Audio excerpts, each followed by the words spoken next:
I didn't think it would matter. I said, what the hell, it'll look cool. I had bought the Robo Raptor at the flea market for $5.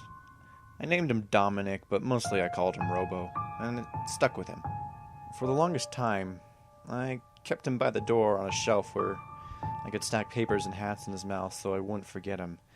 After all, his head nearly hit me every time I left the room. One day I happened to find 2 permanent markers, a green and an orange, and thought, oh, why not? It took me several days to finish coloring Robo from head to toe in the 2 colors. He looked good when I was done, so I put him on the shelf again. I could have sworn he was smiling each time I looked at him after that, but there was a growing sense of unease about him when he was on that shelf. A week had passed, and I had grown used to Robo's new look, so I stopped looking at him when I walked in the room. One night I woke up to a roar from Robo's general direction. I shut up in bed and flashed my phone light on the room, just as I always did when I'm frightened. I'm a teenage girl, okay? I'm scared of the dark. I also got a sex change. Don't judge me. I heard the normal computer-generated roar and followed by this rare clicking purr sound made when he was unusually happy, and then something else. This scared me, but only to an extent. My sister's Roboraptor had once picked up a stray radio signal and started playing music for a few seconds. Maybe it was my sleep-dazed state or my always slow mind, but a shiver suddenly ran down my spine. Robo wasn't supposed to be on. Even when I left him on for the day, I always made sure he was off before going to bed. Always. I jumped up and switched him off, muttering, "Go to bed, Robo," before climbing under the covers and going to sleep.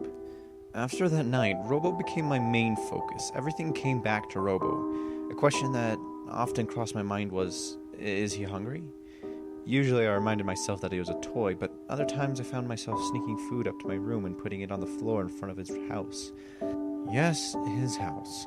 It was just a dog crate with the door removed, but he seemed happier there than on the shelf. Happier? He's just a toy. He can't be happy or sad, can he? Is he more than just a toy? He's not. Robo is just a flea market toy that hasn't been popular for years. He doesn't even have a remote. He's technically useless because he's stuck on hunt mode. I need to clear my head of this, I told myself as I packed my bag from my mom's house. As I walked out of the room, I felt bad for Robo, being here all alone. So I apologized. It didn't seem to stop the overwhelming sense of separation anxiety I felt leaving the room. Coming home from my mother's house, all I could think of was Robo and getting back to him. I dashed in the house and up the stairs to find his food bowl empty. One of the animals must have done it right. I looked at Robo. He leaned up against the side of his crate, something red on his muscle. I thought one of the animals must have gotten into something and tried to climb into Robo's house. I angrily set him back up, and my attention drew back to his dripping red soft plastic. The teeth were made of soft plastic, weren't they? No, I'm mistaken. All Roboraptors have hard plastic pointed teeth. I remember cutting myself and my sisters when it bit me. My granddaughter begged me to get rid of this thing. Said it creeped her out. My mind flashed back to the guy who had sold me the toy. And then I shook my head. That was only a dream, wasn't it? Or a misplaced thought. It didn't apply to my little Robo. He was harmless after all. A toy and not even scary at that. The red goo, however, and then my eyes, had me concerned. What was this? I dipped my finger in the liquid and lifted it to my tongue to taste. You master girl! I heard a hiss and looked down to see what I believed to be my darling Robo moving and looking up at me. Why not?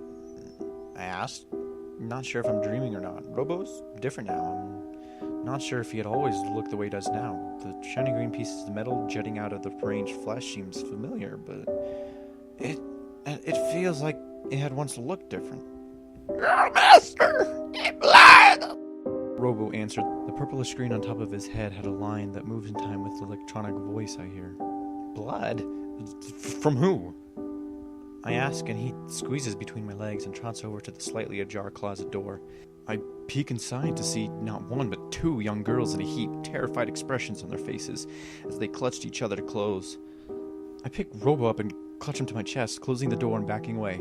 I look down at what I'm sure is the living, breathing dinosaur cyborg I've always had, and felt a smile spread across my face. Mommy's so proud of you. You did good. I tell him, but I'm not entirely sure why I'm so proud.